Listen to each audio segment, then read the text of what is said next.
Hello everyone, my name is Erik and my partners are Aim and Sydney. We will be talking about our program development project, a how-to guide for developing cultural and linguistic competency in brain injury programs.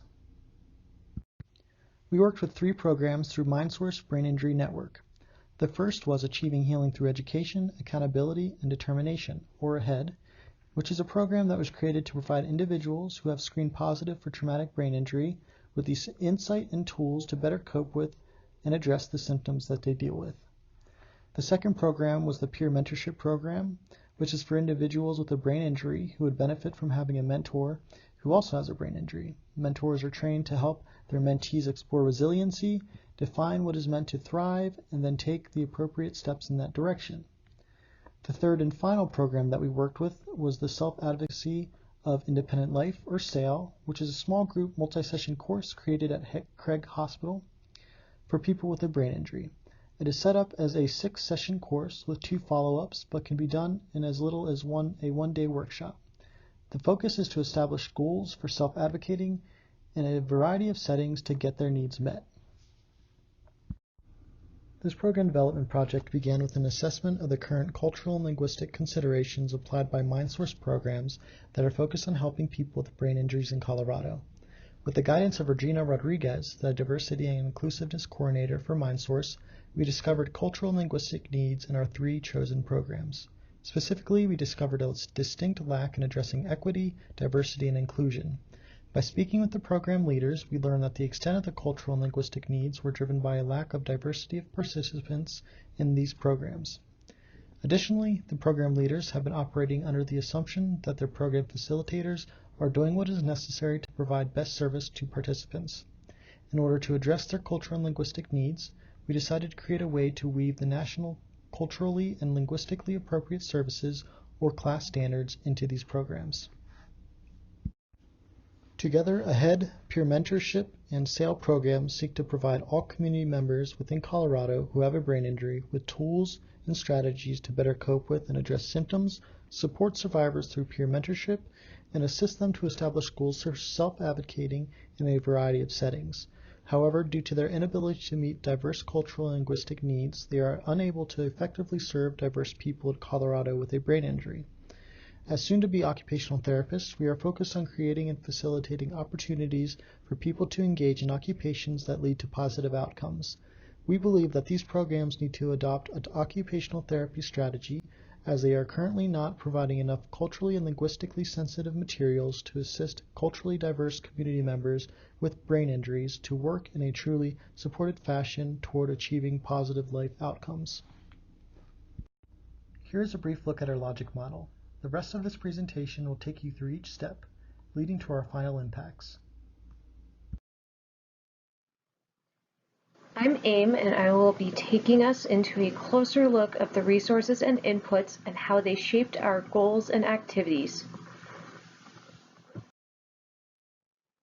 first resources we consulted were the class standards themselves, along with the glossary of equity terms, both of which were provided to us by Regina. This was the first step in familiarizing ourselves with cultural competency. The standards were ambiguous though, so we looked for other resources to help clarify them and found the National Culturally and Linguistically Appropriate Services in Health and Healthcare, a blueprint for advancing and sustaining class policy and practices, or as we called it, the Class Standards Blueprint. This document broke down every standard in full detail with purpose, strategies, and resources for healthcare providers. The next step was to start looking at the program resources themselves to determine which standards they were already addressing, if any. This included the AHEAD and Peer Mentor manuals and the participant workbook resources for SAIL, as well as an Excel spreadsheet where program developers and leaders answered questions regarding their programs. These were missing information though, so we turned to the program experts. Karen Farrington with AHEAD, Saya Curtin with Peer Mentorship, and Lenny Hawley with SAIL. Finally, we looked into current research discussing the importance of cultural and linguistic diversity and inclusion and the challenges faced in training and implementing techniques to providers. With these resources in mind, we formed our goal to create and provide an appendix that clearly explains the purpose and strategies for all 15 class standards to promote cultural and linguistic competency among any brain injury programs associated with MindSource. Next up on the logic model roadmap is the activities and objectives that allowed us to reach the overall goal. You might notice that standard number 1 is not addressed here. This is because the class standards are designed in such a way that to meet standard number 1, all other standards must be met first. So by focusing on 2 through 15, the ultimate standard of providing effective, equitable, understandable, and respectful quality of care and services that are responsive to diverse cultural, health, beliefs, and practices, preferred languages, health literacy, and other communication needs falls into place.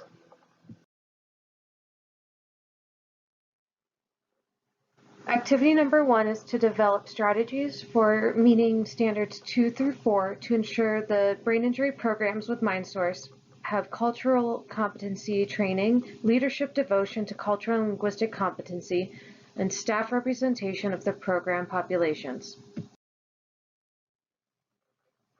Activity number 2 looks to develop strategies specific to these programs for meeting standards 5 through 8 in order to ensure communication and language needs are being met by both current and future programs.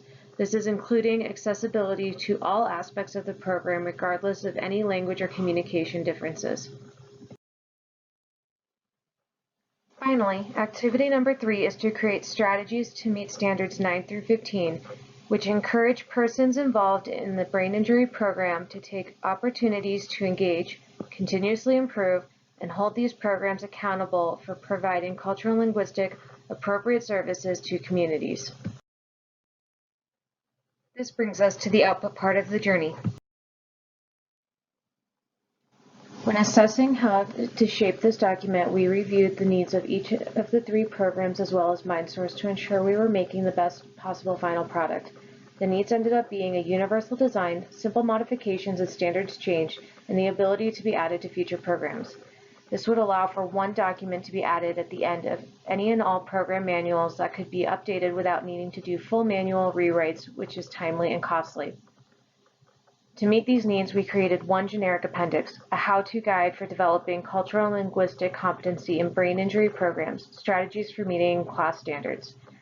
This document can be added into the end of each manual or standalone. We wanted to ensure any facilitator with the manual understood the standards, their purpose, and how the strategy and had strategies to implement them.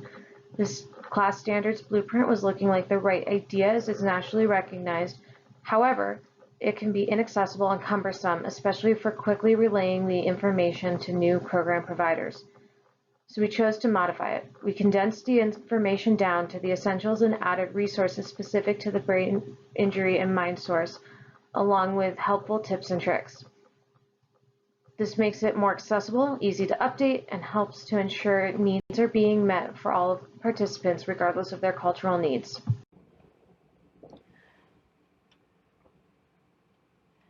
Hello, this is Sydney, and I will be diving into the next part of our model, the outcomes.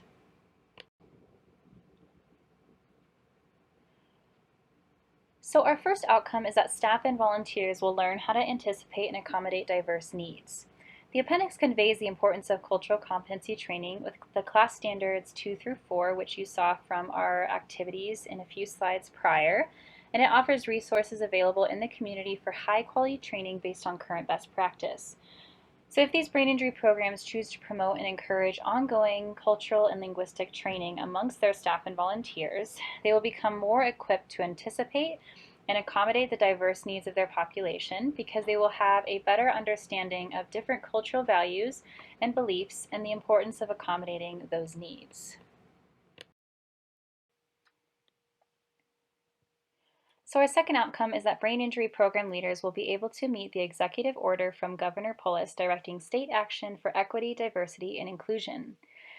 So in the executive order, it specifically states that in order to achieve our vision of a Colorado for all and equity for all state agencies must play a role in incorporating an equity mindset in their work. State agencies are directed to take a coordinated approach, led by DPA, to operationalize equity in systems, policies, and practices, end quote.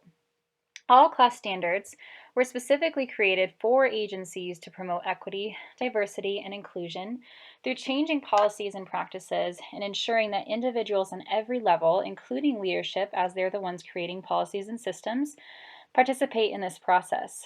For example, strategies for class standards 5 through 8 in our appendix suggest that in order to improve accessibility to the program, communication needs must be met through the use of trained interpreters and translators and easy to understand print and multimedia. This, along with the other class standards, specifically addresses POLIS's executive order for increasing accessibility. If staff and leadership use this appendix addressing all class standards, they will be able to achieve the vision of a Colorado for all and equity for all as outlined in the executive order.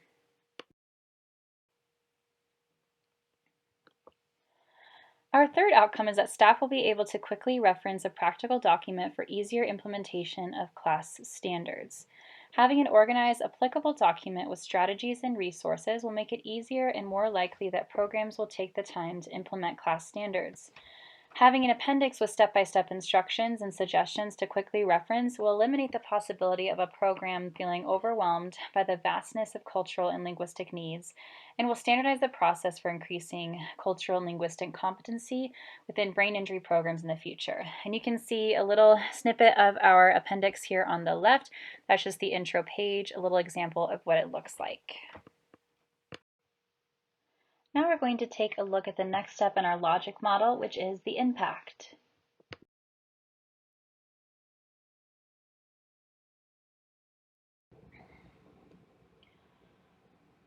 So by achieving the anticipated outcomes, number one, the programs will be more accessible for all potential service recipients who could benefit from this program because, quote, culturally and linguistically appropriate services are increasingly recognized as effective in improving the quality of care and services, end quote.